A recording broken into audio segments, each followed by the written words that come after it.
The Women Who Didn't Need Men. A Creatures of Desire story about exploring the possibilities of world without men.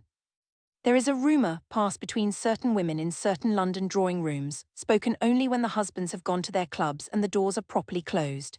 It goes like this. Somewhere in the uncharted interior of Central Africa, past the second bend of a tributary no European map has ever named, there lives a society of women who have turned their backs on the world of men entirely. Women who are free, women who are beautiful and fierce and unashamed, women who love each other, openly, joyfully, the way the rest of us love only in dreams we pretend not to remember.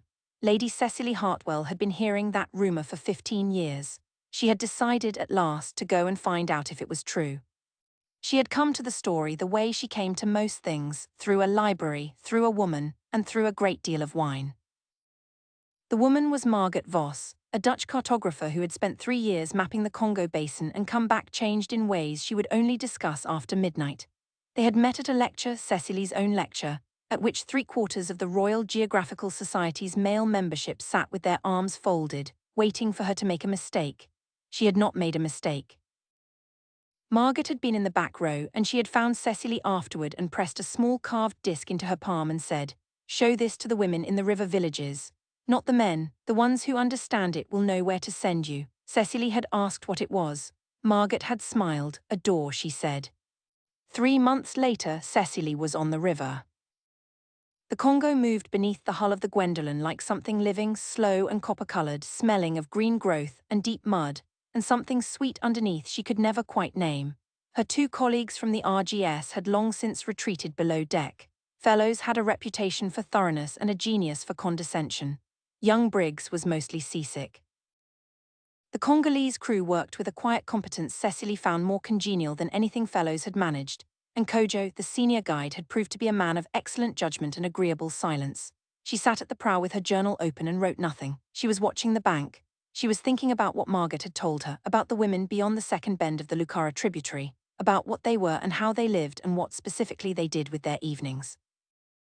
Cecily was 38 years old. She had been a widow for 6 years. She had been in the private architecture of her own heart, something other than the widow of Lord Hartwell, for considerably longer than that. She had given lectures to rooms full of men who thought her opinions were a charming eccentricity. She had written articles arguing that the female mind was the precise equal of the male, and watched them be published under her initials. She had composed in her private journal, not this journal, the other one, the locked one, 17 letters to a woman in Edinburgh who had green eyes and a laugh like a struck bell. She had never sent a single one. She was, by any reasonable measure, a woman who talked a great deal about freedom and had absolutely none.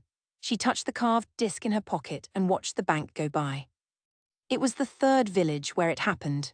They had stopped to resupply, and Cecily had walked alone through the market when a woman caught her eye. Young, perhaps 20, with a straight, watchful gaze that felt different from curiosity. When Cecily met it, the woman nodded once deliberately at the pocket where the disc was kept. Cecily took it out. The woman looked at it, looked at Cecily, and then without a word produced a folded leaf from somewhere in her wrap. Inside was a charcoal drawing, a fork in a tributary, a mark like a woman's figure at the end of the second branch. Cecily looked up to ask a question. But the woman had already gone. The second fork of the Lukara was 3 days upriver and worth every minute. The light changed there. The trees closed over the water. The air went thick and still and full of birdsong and a floral sweetness she couldn't identify. Kojo helped her onto the bank without comment. He had made his misgivings known, and having made them known, let them go. Fellows and Briggs stayed with the boat. This was not negotiable. Cecily walked into the trees alone. She had been walking perhaps 20 minutes when she heard them. Not footsteps, not voices. The forest simply became present, as though it had been empty before and was now not. She stopped. They stepped out of the trees the way water moves around stone, without hurry, without announcement, as if they had always been there and she was the one who had arrived late. There were 10 of them. Cecily Hartwell had documented the flora of 3 continents, had stared down a rhinoceros without flinching, had sat before a House of Lords committee and argued her case without raising her voice. She had never felt so entirely at the mercy of her own body. They were tall, several of them taller than any man on her crew, and they moved with the unhurried physical confidence of people who had never been taught to make themselves smaller. Dark skin warm as polished mahogany in the dappled light, traced everywhere with ochre geometric markings, at the collarbone, the upper arms, the throat. They wore cloth wrapped low at the hip, deep indigo and rust red, and from the waist up they wore nothing at all. Cecily was a scientist. She believed in careful observation. She observed they were extraordinarily beautiful, each of them, the kind of beautiful that bypasses the thinking mind entirely and goes straight to the blood. She was aware in a way that was not at all scientific of how their bodies moved in the green light, of the particular elegance of bare brown shoulders, of the way the tallest woman's exposed breasts caught the sun like something intentionally arranged, of the easy, unapologetic authority with which they held themselves, as though the body were simply the natural seat of power and they had always known it. The tallest one, a scar through her left eyebrow that somehow only added to the effect, looked Cecily over with calm, unhurried appraisal. Then she said something to the others, and whatever it was made two of them laugh. Cecily decided she was probably the punchline. She found she didn't entirely mind. She held up the carved disc. The laughter stopped. The tall woman looked at it. Then she looked at Cecily, and the amusement in her face shifted into something more careful, more considered. She extended her hand not to take the disc, but in gesture. Come, Cecily went. The village of the Ndara was not what she had expected, though she had taken care not to expect too much. It was beautiful, deliberate. Everything built or grown or arranged with thought, productive gardens that were also elegant water channels that were a genuine feat of engineering, large airy structures that smelled of dried flowers and clean wood smoke. Women everywhere, all ages and origins. She heard 3 languages in the first 10 minutes. She saw several women who were almost certainly not African, one with Mediterranean colouring, one who looked unmistakably as though she had grown up in a British colonial schoolroom. That one, it turned out, was the leader. Her name was Adaeze, and she walked towards Cecily carrying a copy of A Vindication of the Rights of Woman under one arm.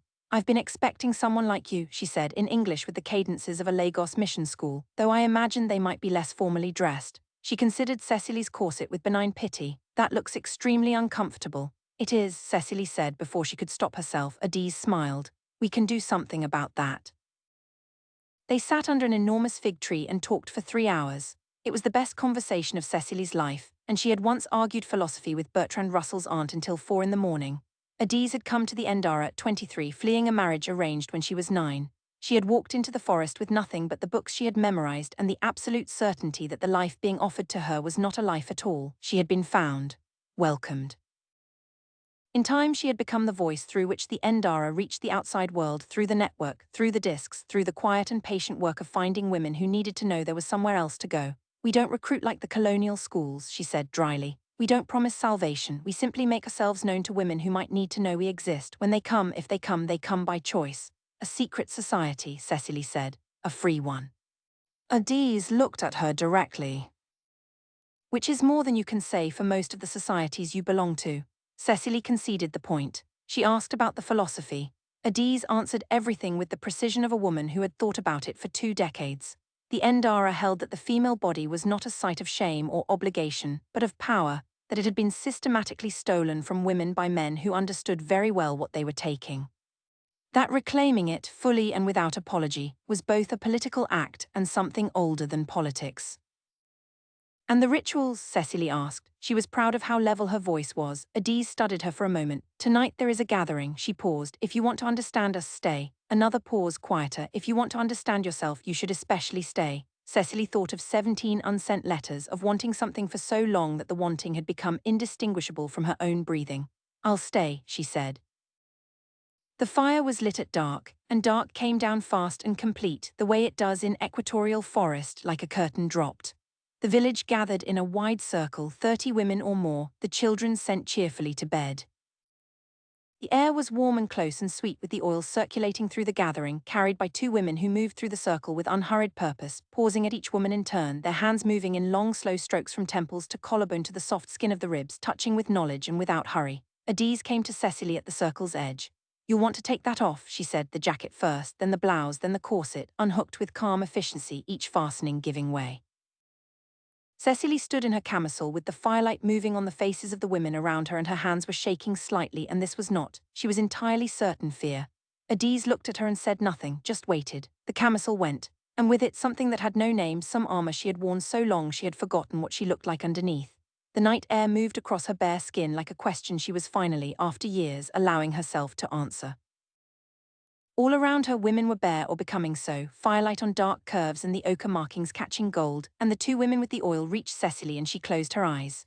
The oil was warm, the hands were warm, They moved from her temples to her throat to the full length of her shoulders, down across her chest, across her belly, slowly, unhurried, as if touching a woman's body was simply a thing worth taking time over, and she thought, this is what it is supposed to feel like.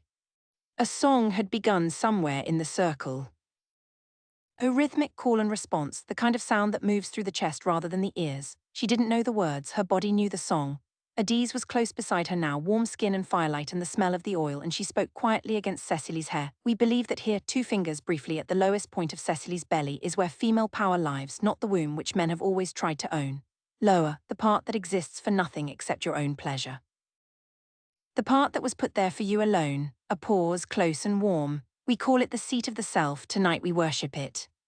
The gathering had shifted, the song had deepened, and the circle had come alive, women turning to each other with the open, unhurried confidence of people who have never once been taught that this is wrong. Mouths finding throats, hands moving without hesitation to exactly where they were wanted, bodies drawing close with a simplicity that struck Cecily as a kind of grief for all the years she had locked this away as though it was something to be ashamed of, when here it was the most celebrated thing in the room. Her final set of undergarments came undone under her own hands. She was barely aware of deciding. Adaeze turned to her then fully and looked at her in the firelight for a long moment, the look of someone deciding nothing because the decision was already made. Then she put her warm hands on Cecily's waist and drew her close and kissed her. Cecily had been kissed before. She had not been kissed like this, with such complete and unhurried attention, as if the kiss itself were a form of worship and Cecily's mouth were the altar. She made a sound she had never heard herself make. Adaeze swallowed it and kissed her deeper. When they broke apart, Cecily was trembling. Adaeze was not.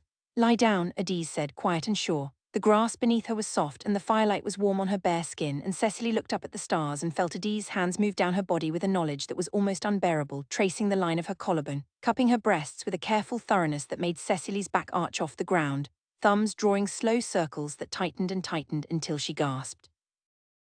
Stay with me, Adaeze murmured. Don't go away inside your head. Cecily stayed. Adaeze's mouth followed her hands, the curve of her throat, the swell of her breasts, the soft skin below her ribs, moving downward with a patience that was its own specific kind of torment. When she reached Cecily's waist, she paused a moment, then looked up, a question in her eyes. Cecily lifted her hips in answer. What came next she had imagined, in the locked parts of herself, in the dark of too many sleepless London nights, but imagination had not come close. Adaeze touched her the way the oil had touched her, slowly, with full attention, learning the shape of her need before she moved to answer it. Her fingers found the place the Ndara called the seat of the self and stayed there, not rushing, not relenting, reading her responses the way Cecily read a map, following every signal to its source. Cecily's hands went into the grass and gripped it. The song of the women around her moved through her body like a second pulse. Then Adaeze's mouth replaced her fingers, and Cecily stopped thinking entirely. The pleasure was specific and enormous, and nothing like she had taken, in 20 years of solitude, from her own hands in the dark. It built in waves that Adaeze controlled entirely, drawing her close to the edge, easing back, close again, reading her with a precision that felt almost cruel, until Cecily was making sounds that had no language in them and her whole body had narrowed to a single point of almost unbearable heat. She buried her hand in Adaeze's hair and held on. When she finally came, it was with her eyes open, the stars above her blurred and steadied. The song reached some crescendo she felt in her sternum. The heat broke open in long rolling waves that went on and on and on until she was limp and breathing hard and entirely, completely remade. Around her, the women of the Ndara moved together in the firelight, pairs and threes, the air sweet with oil and exertion and the sounds of women in pleasure, and no one was watching Cecily because no one needed to. This was not performance. This was practice. This was what it looked like when desire was simply a natural condition of being alive, no more shameful than breathing, no more in need of apology than hunger. Adaeze came up beside her and lay down in the warm grass, close but not pressing, and let Cecily lie still and come back to herself. After a while, Cecily turned her head and looked at her. 20 years, she said. That was all she said. Adaeze nodded, as if this explained everything, which it did. Cecily reached out and put her hand along the warm curve of Adaeze's jaw, and kissed her slowly, and gave back everything she'd been given. In the morning, Adaeze walked her back to the river. You could stay, Adaeze said. I know, Cecily said. But Cecily watched the copper water move. I have a lecture to give at the Royal Geographical Society, 100 men in the room waiting for me to be less than I am. She was quiet a moment. I've been giving that lecture for 15 years, and every time I've left some piece of myself behind first, to make myself easier for them, a sort of tribute. She turned to Adaeze. I don't think I'm going to do that anymore. Adaeze smiled, slow and warm, the smile of a woman who has heard this particular sentence before and is never tired of it. She pressed the carved disc back into Cecily's palm. "When you find your woman in Edinburgh," she said, "give her this." Cecily stared. "How did you?" "We have a network," Adaeze said simply. She stood at the prow of the Gwendolen as the tributary carried them back toward the main river. Fellows was asking something about cartographic notation. Briggs had stopped being seasick. The forest fell away on either side and the sky opened vast and blue and entirely indifferent to the Royal Geographical Society. Cecily opened her journal to a fresh page. "The Amazons are real," she wrote. Then she crossed it out and wrote the truer thing. "I am one of them." She closed the journal. She turned her face to the water. She thought of Edinburgh. She thought of green eyes and a laugh like a struck bell. And for the first time in 17 years, she began composing a letter she actually intended to send. The end. Thank you for listening to another Creatures of Desire story. If you enjoyed it, please like this story so it finds its way to other listeners, and subscribe to the channel for more Sapphic tales of fantasy and romance.